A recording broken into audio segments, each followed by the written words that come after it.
Bonjour à tous. Je continue à vous partager des extraits du livre du professeur Ratzinger, La célébration de la foi.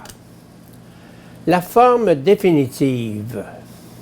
Saint Paul achève dans 1 Corinthiens 11, 22 la séparation entre repas ordinaire et Eucharistie.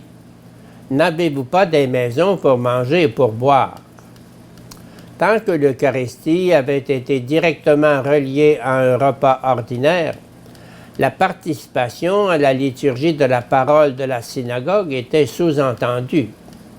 Certes, les chrétiens s'étaient rapidement, si ce n'est dès le début, séparés du sacrifice du temple, mais ils s'étaient rassemblés sous le portique de Salomon et avaient continué, là comme dans les synagogues, à participer à la liturgie de prière et de lecture d'Israël.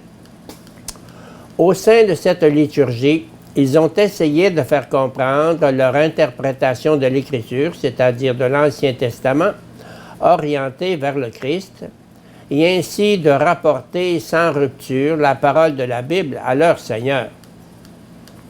L'Évangile de Saint Jean marque une phase de cette évolution où ce lien avec la synagogue est définitivement rompu.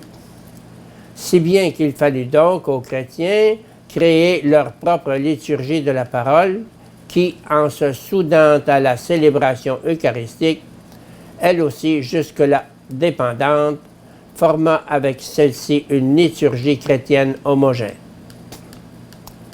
L'élément porteur est l'Eucharistia. Étant participation à l'action de grâce de Jésus, elle comprend aussi les grâces dites à table pour les dons de la terre. On voit donc qu'ici est déjà exprimé ce que le processus liturgique retient réellement de la forme de repas. L'Eucharistia signifie autant le don de la communion dans lequel le Seigneur devient pour nous nourriture, que l'offrande de Jésus-Christ achevant dans son oui de la croix, son oui trinitaire au Père, et par ce sacrifice, nous réconciliant avec son Père. Guézé remarque, curieusement, une certaine forme de repas sacré, profondément enraciné dans l'Ancien Testament, et qui joua dans le judaïsme également à l'époque de Jésus un rôle véritablement éminent, d'après le témoignage de la Mishnah, a été ignoré par la recherche. Il s'agit de la Toda, le sacrifice d'action de grâce. Ce sacrifice s'apparente à la Zaba, le sacrifice de table au sens large, mais se différencie considérablement du sacrifice habituel par le rite et par la signification théologique. Nous y trouvons la relation au processus de mort et de salut du sacrificateur, page 117.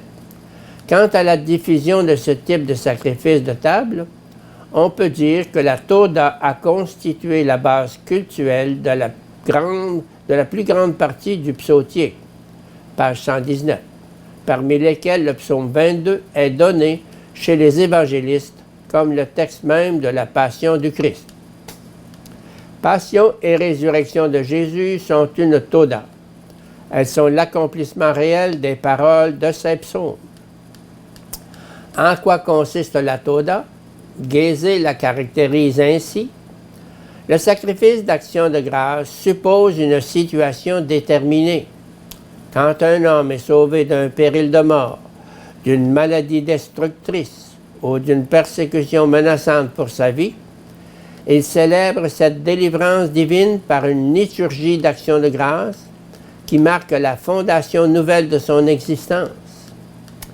Il confesse alors Dieu comme sauveur au cours d'un repas sacrificiel d'action de grâce et de confession, Toda. Il invite les gens de son entourage, offre l'animal du sacrifice et inaugure avec ses invités sa nouvelle existence. On ne fait mémoire du salut venu de Dieu et on en rend grâce qu'en songeant à la traversée des périls, à l'événement du salut. Ce n'est pas une simple liturgie sacrificielle, mais une liturgie sacrificielle confessante, liturgie de la parole et liturgie du repas, louange et sacrifice ne font qu'un. Le sacrifice ne peut être entendu ici comme offrande à Dieu, mais bien plutôt comme un hommage rendu au Sauveur. Et c'est par un don de Dieu que le sauvé peut célébrer sa vie dans un repas sacré. Page 117 et suivant.